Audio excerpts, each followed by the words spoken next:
안녕하세요, 이성남입니다. 자, 이 뒤쪽에 보이는 붉은 벽들의 건물은 바로 천도교 대교당입니다.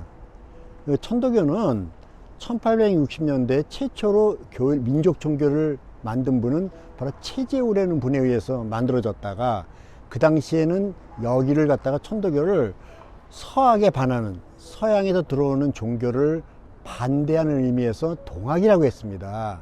동학으로 일컬어지다가 제3대 교조인 바로 손병희 선생님에 의해 가지고 천도교라는 이름이 교명이 바뀌게 된 것이죠. 그러나 일제강점기 때 바로 이 건물을 질 때는 논란이 많이 되기도 했었습니다. 그 당시에 조선총독부에서는 건물을 못 짓게 하기 위해 방해 공작이, 바로 안에는 사실상 들어갈 수 있는 기둥이 없습니다.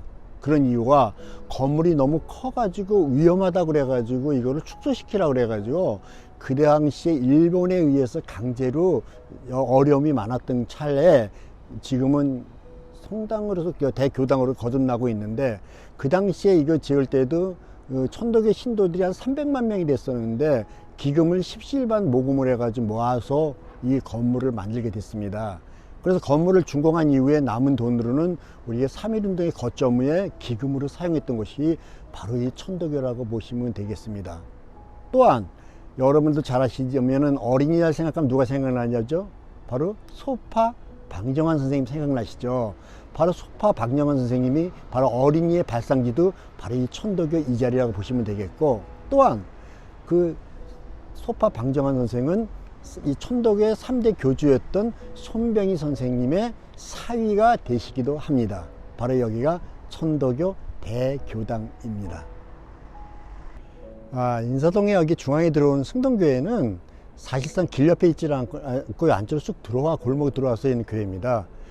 이 교회는 100년 전에 여기 이쪽에 위치하지 않았었고, 바로 을지로에 있는 롯데호텔 자리에 있었던 곳이 바로 이 승동교회의 원래 그 최초의 교회라고 볼 수가 있습니다.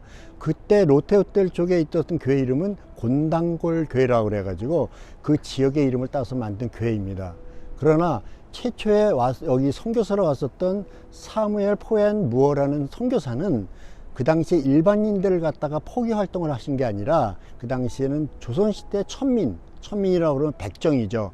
백정인들을 보통 포교를 해가지고 교회에서 많이 신앙을 많이 전파했던 그런 분입니다. 그런데 그 곤당골 교회가 원래 신분주의 사회이기 때문에 양반들이 와가지고, 양반들은 그 교회를 천민과 같이 예배를 볼 수 없다 그래가지고 나중에 양반들 오지 않았죠. 그 이후에 바로 이 인사동으로 교회를 옮겨서 바로 승동교회라는 이름이 최초로 붙이게 된 것인데, 그래서 그 당시에 보면은 이 교회는 저 표석에 보시는 것 같이 3.1운동 운동 그 기념터라고 되어 있습니다. 그래서 승동교회에 있었던 것이 바로 건너편에 있는 탁골공원에서 바로 3.1운동 독립선언서를 그 당시에 발표할 때, 그 당시 학생들이 여기서 집결해 가지고 나중에 3.1운동의 어떤 그 효시가 됐던 그런 교회가 바로 이 승동교회라고 보시면 되겠습니다. 또한 우리가 저쪽에 창덕궁 쪽에서 바로 창경궁 쪽으로 넘어가는 그 길을 갖다가 우리가 율곡로라고 합니다. 바로 율곡로라는 이름은 바로 이 교회에 있었던 조선시대의 최고의 성리학자 율곡이 선생 집이 바로 이 승동교회 자리에 있어가지고 바로 그 길 이름도 오늘날 우리가 율곡로로 명명하고 불리게 된 것이라고 보시면 되겠습니다.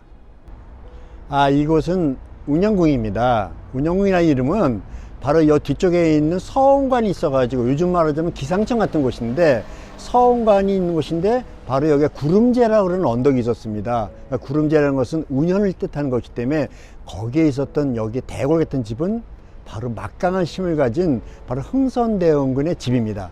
운영궁. 또한 여기를 운영궁이라고 한 것은 바로 고종임금이 왕이 되기 전에 12살까지 여기서 사셨기 때문에 바로 운영궁이라는 이름을 붙였는데, 이 안에 전각을 보시면은 1호당, 또 노안당, 노락당이라는 건물이 있고, 또 하나 흥선대군의 부친이신 남영군을 모시는 또 아재당도 있습니다. 있는 곳이 바로 운영궁이라고 보시는데, 여기는 흥선대군의 잠재이기지만 하면서도 고종이 여기서 어린 시절에 유년 시절에 살았던 곳이라고 볼 수가 있습니다. 또 하나 여러분들에게 재미난 이야기는 보통 우리가 대화를 나눌 때 그런 거죠. 우습게 보고 만만하게 볼 때는, 같지 않게 볼 때 뭐라 그래요? 아, 그거 안 봐도 약과야. 그런 말을 많이 듣곤 합니다. 그 말은 어디서, 그 말이 여기서 나왔습니다. 어디냐? 바로 이 문에서 나왔습니다. 안 봐도 약과다? 그건 뭐냐면은, 흥선대원군은 그 당시에 상당한 파워를 가진 분이었습니다. 그렇기 때문에, 옛날에 지방의 관리들이 중앙으로 진출하기 위해서는 흥선대원에게 어떠한 줄을 내야 됩니다. 그러면 뭐죠? 옛날에는 지금이나 그분이 좋아하는 선물 같은 걸 생각하게 됩니다. 근데 흥선대원군이 어떤 선물을 좋아했냐면은 약과를 좋아했어요. 그래가지고 지방 관리들이 약과를 갖다가 여기 문에다가 쭉 갖다가 보재기를 싸서 갖다 놔가지고 여기는 집사가 흥선대원군한테 하파, 옆 바깥에 있는 거 어떻게 하오리까 그러면 다 들춰보니까 안 봐도 이 물건은 약과라고 그래가지고 안 봐도 약과란 말이 바로 운영궁 정문에서 나왔다고 보실 수가 있습니다. 이곳에 돌로 쌓여지는 우물은 석정우물, 또 보름우물이라고 부릅니다.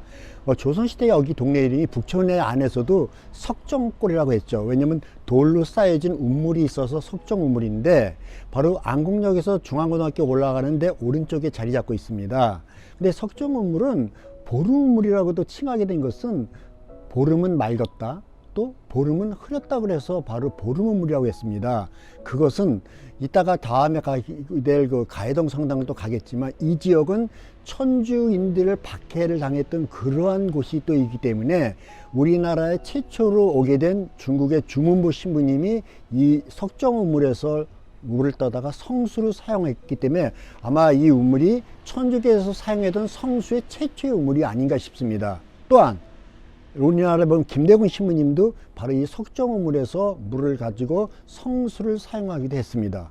바로 옆에 있는 또 창덕궁에 있는 궁녀들이 여기를 나와서 바로 이 물을 먹으면 아들을 낳는다 그래가지고 바로 그런 속설이 나와 있던 물이 바로 이 석정우물이라고 보시면 되겠습니다. 이곳은 가해동 성당입니다. 입구에 보면 한옥으로 돼 있어가지고 북촌하고는 잘 어우러지는 그 성당이기도 한데, 이 성당에는 바로 중국에서 온 신부님, 주문부 신부님이 최초로 미사를 집전했던 곳이기도 합니다. 그 당시에 신부님이 오셨을 때는 거기다가 조선시대 유교사에서 천주인을 박해하던 그 당시이기 때문에 함부로 어디서 집전이나 미사나 봉헌을 할 수가 없었던 곳이죠. 그래서 탕탐이 은거하면서 지냈던 곳인데, 그 집이 바로 그 당시에 천주인이었던 최인길, 마티아, 그 다음에 여성으로서는 강완스, 콜롬바 집터가 있어가지고 이거를 성지화 시켜서 바로 여기다가 성당을 건립하게 된 것이라고 볼 수 있습니다.